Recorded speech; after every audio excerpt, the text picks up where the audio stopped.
दोस्तों आज जिस समय यह वीडियो बना रहा हूं, जून का महीना है 2024 और इस समय दिन का टेम्परेचर 46 डिग्री सेल्सियस का है, जहां फैन कूलर गर्मी से राहत नहीं दे रहे हैं और एसी यूजर भी परेशान हैं। तो दोस्तों आज के वीडियो में इसी टॉपिक पर बात करने वाले हैं। मैं आपका दोस्त अरविंद और आप देख रहे हैं अपना यूट्यूब चैनल माइक्रोवेव नागल। इस भयंकर गर्मी में आप देख रहे हैं कि एसी बार बार कट ऑफ हो रहे हैं या कूलिंग नहीं कर रहे हैं और आप परेशान होकर टोल फ्री पर फोन करके कंपनी के इंजीनियर को, मैकेनिक को बुलाते हैं। और जब भी कंपनी का सर्विस इंजीनियर या टेक्नीशियन आपके एसी को देखने के लिए आता है, अपना पीछा छुड़ाने के लिए और यूजर को सेटिस्फाई करने के लिए बोलता है कि वोल्टेज कम है तो आपको 90 वोल्ट वाला, 90 वोल्ट वाला या 100 वोल्ट वाला स्टेबलाइजर एसी के साथ यूज करना चाहिए, तो आपका एसी कूलिंग करने लगेगा। और ऐसा बोलकर कंपनी का टेक्नीशियन चला जाता है। यूजर मार्केट में 90 वोल्ट या 100 वोल्ट का स्टेबलाइजर तलाश करने लगता है, जिसका प्राइस बहुत ज़्यादा होता है। तो कुछ यूजर तो उसको परचेज कर लेते हैं और कुछ यूजर परचेज नहीं करते हैं। लेकिन जो यूजर परचेज कर भी लेते हैं तो उनकी समस्या का भी समाधान नहीं होता है। आपका एसी एज इट इज जैसे पहले था ऐसे ही 90 वोल्ट का स्टेबलाइजर लगाने के बाद भी रहता है। तो दोस्तों इसका मैं आपको कारण बताता हूं कि अधिक गर्मी में आपका एसी बार बार कट ऑफ क्यों हो रहा है या कूलिंग कम क्यों कर रहा है। इसका कारण होता है कि आपका जो आउटडोर यूनिट है, जिसको आपने अपनी छत पर रखा है, जिसके अंदर कंप्रेसर होता है और कंप्रेसर को ठंडा रखने के लिए रेडिएटर और एक फैन लगा होता है, उसमें यदि आप देखोगे तो कंपनी रेडिएटर के ऊपर एक सेंसर लगाती है जो उसकी हीट को सेंस करता है और टेम्परेचर लगभग 50 डिग्री सेल्सियस होने पर कंप्रेसर की स्पीड को या तो कम कर देता है और या उसको बंद कर देता है। और इस समय जून के महीने में यदि आप देखोगे जो वस्तुएं बाहर रखी हैं, उन वस्तुओं के ऊपर आप टेम्परेचर मीटर लगाकर देखोगे तो 50 से 65 डिग्री के बीच आपको टेम्परेचर मिलेगा। तो जो एसी आपकी छत पर रखा है, धूप में रखा है, उसका टेम्परेचर भी 50 डिग्री से लेकर 65 डिग्री तक हो सकता है।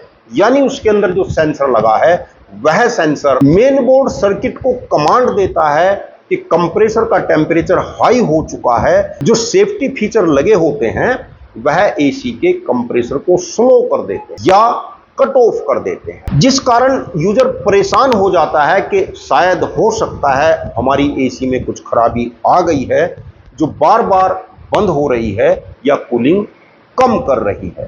तो दोस्तों यह एसी की खराबी नहीं है, एसी की कमी नहीं है, सेफ्टी फीचर के लिए कंपनियां ऐसा करती हैं। क्योंकि कभी भी यदि आउटडोर पर लगा हुआ हीट सेंसर खराब हो जाता है, काम नहीं करता है, तो एसी के कंप्रेसर का टेम्परेचर अधिक हो जाता है, कंप्रेसर के फटने का खतरा रहता है, उसमें आग लगने का खतरा रहता है। तो इसीलिए सर्विस सेंटर वाले या टेक्नीशियन फॉर्मेलिटी पूरी करने के लिए, यूजर को सेटिस्फाई करने के लिए कह देता है कि आपको हाई कैपेसिटी का 90 वोल्ट या 100 वोल्ट का स्टेबलाइजर इसके साथ लगाना होगा, तब आपका एसी चलेगा। जबकि स्टेबलाइजर बदलने से कुछ भी नहीं होता है। हाँ, यदि आपका स्टेबलाइजर आउटपुट में 170 वोल्ट या उससे कम दे रहा है तभी आपको स्टेबलाइजर चेंज करने की आवश्यकता है। अदरवाइज आपको स्टेबलाइजर चेंज नहीं करना है,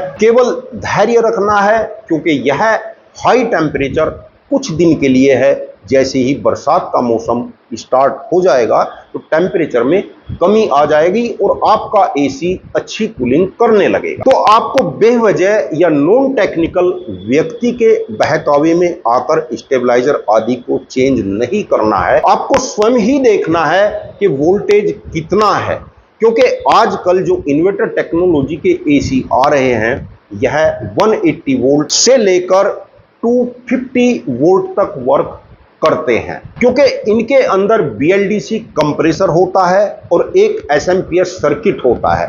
SMPS सर्किट का कार्य होता है कि वह AC वोल्ट को DC में कन्वर्ट करता है और फिक्स डीसी कंप्रेसर को देता है। यानी एसी के कंप्रेसर में जो सप्लाई जा रही है वह एक तरीके से फिक्स वोल्ट होती है। इनपुट वोल्ट आपकी बेशक वेरिएबल होती रहेगी। तो दोस्तों, मेरा वीडियो बनाने का केवल यही पर्पज था कि आपको इस संबंध में जानकारी मिल सके, बेवजह आप इस अधिक गर्मी में एसी की कम कूलिंग होने से परेशान न हो। क्योंकि इस समय देखा जा रहा है कि कंपनियों के बहुत से टेक्नीशियन अपनी फॉर्मेलिटी पूरी करने के लिए, कस्टमर को, यूजर को सेटिस्फाई करने के लिए बेकार का स्टेबलाइजर का फर्म फैला रहे हैं, जिससे यूजर इस समय बहुत परेशान है। 90 वोल्ट के स्टेबलाइजर को मार्केट में सर्च करते बहुत से यूजर को देखा गया है, जबकि यूजर के यहां वोल्ट 200 वोल्ट से अधिक है। हां, यदि 180 वोल्ट से ग्रिड वोल्ट कम है तब आपको स्टेबलाइजर की आवश्यकता है, और 90 वोल्ट के या 100 वोल्ट के स्टेबलाइजर की आवश्यकता आपको तब होती है जब आपके यहां ग्रिड सप्लाई वोल्ट 110 वोल्ट के आसपास है। तो यदि कोई टेक्नीशियन आपको स्टेबलाइजर चेंज करने की बात कहता है तो उसे कहें कि आप हमें चेक करके बताएं कि हमारे यहां पर वोल्ट कितना है।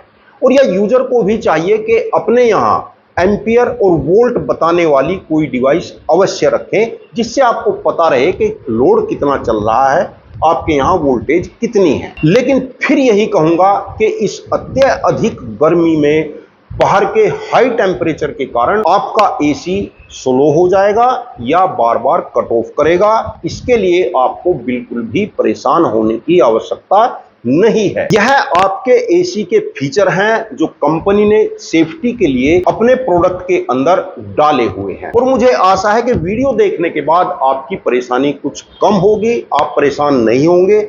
बेवजह किसी के कहने से आपको कुछ भी खर्च करने की आवश्यकता नहीं होगी। वीडियो के संबंध में आपके मन में कोई शंका है, कोई सुझाव है तो कमेंट में जरूर लिख देना। वीडियो अच्छा लगा हो तो लाइक भी कर देना, और चैनल को यदि अभी तक सब्सक्राइब नहीं किया तो प्लीज चैनल को सब्सक्राइब करके बेल आइकन का बटन जरूर दबा लेना। वीडियो देखने के लिए आपका बहुत बहुत धन्यवाद। नमस्कार दोस्तों।